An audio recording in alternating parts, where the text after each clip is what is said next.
lovely humans. Thank you so much for stopping by and for giving me yet another opportunity to share something that I love with you. Today, I want to work on our double kick basics because, as you may have heard, clean basics are one of the most beautiful things that you can have in your dancing. Sometimes it doesn't matter how many variations of something that you're doing if your basics look beautiful. So let's do that. Now, for a double kick basic, the goal is to dance fast for a long period of time and to not get too incredibly tired, which means that we want to learn where we can conserve our energy in the right places and how to make our lines look pretty at the same time. So we're going to talk about 3 cheats. Cheat number 1, toe heel. Now in Balboa, you see this a lot. You almost never see a person take steps like this, but I see people do it in Shag all the time. So what we're going for is not actually toe all the way to the heel, but it's bringing the heel towards the ground.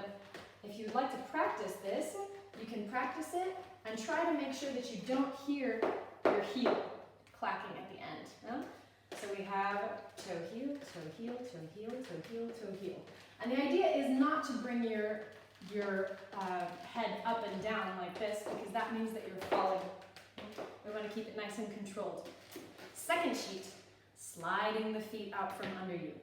I see a lot of people that kick like that, but actually it's so much harder to do that than the lazy, easy version, which is the better version.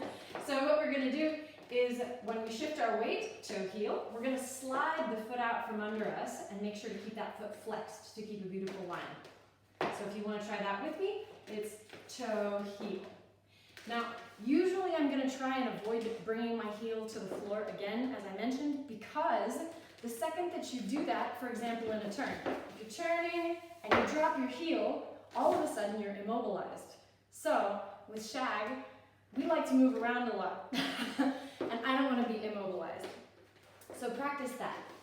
Now when we shift our weight, we're going to try and not bring that heel all the way to the ground, but we're going to slide the other foot out from under us. Now we're going to talk about cheat number 3, which is releasing and not doing a double kick. The name is deceptive. It's not actually 2 kicks. It's a kick and a release. So shift the weight, toe heel, and we slide that foot out from under us. And now what we're going to do is release the knees, both of them, just slightly, like this.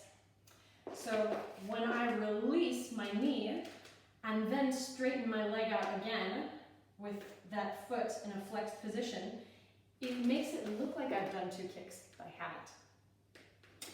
So if we do that to both sides, we have slow release, slow release. Now for the quick quicks, it's even easier because all I have to do is slide the feet out from under me. But doing a solid slide has its details. Let's say it like that. So the way that I do it is, you may have noticed that some people scoot when they do their double kick basic. That's a scoot, right? And that's wonderful. But how do you actually do this darn scoot everybody's talking about? So when you switch your weight, what you're doing when you release that knee is you're bringing your weight slightly forward and letting your hips catch up. But what this means is that your body's going to be moving just a teeny bit forward. For me, when I'm on my 2 or my 4, which is the second half of my slow, my body comes forward maybe an inch or 2. And what happens afterward to make sure that I'm not continually moving forward like a train is, for my next slow or my next step, I'm going to bring the other foot back to where the foot was originally, or taking a step an inch or 2 backwards. This is what I mean. Slow, slow, quick, quick, slow. Now I replace, slow, quick, quick. So I'm staying in the same place the whole time because every time I move just a little bit forward, I move a little bit back to compensate. So if we put those 3 factors together, always doing toe heel, but trying not to get actually on the heels of our feet, and sliding the feet out from under us, right?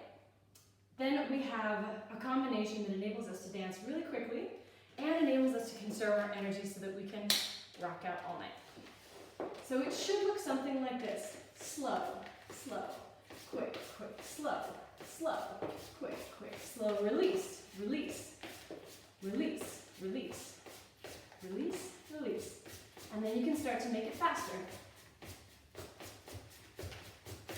And faster. And if you can keep talking and keep doing whatever it is that you were doing without completely getting out of breath, then you can feel like you are ready to go out and party at a Shag event all night long.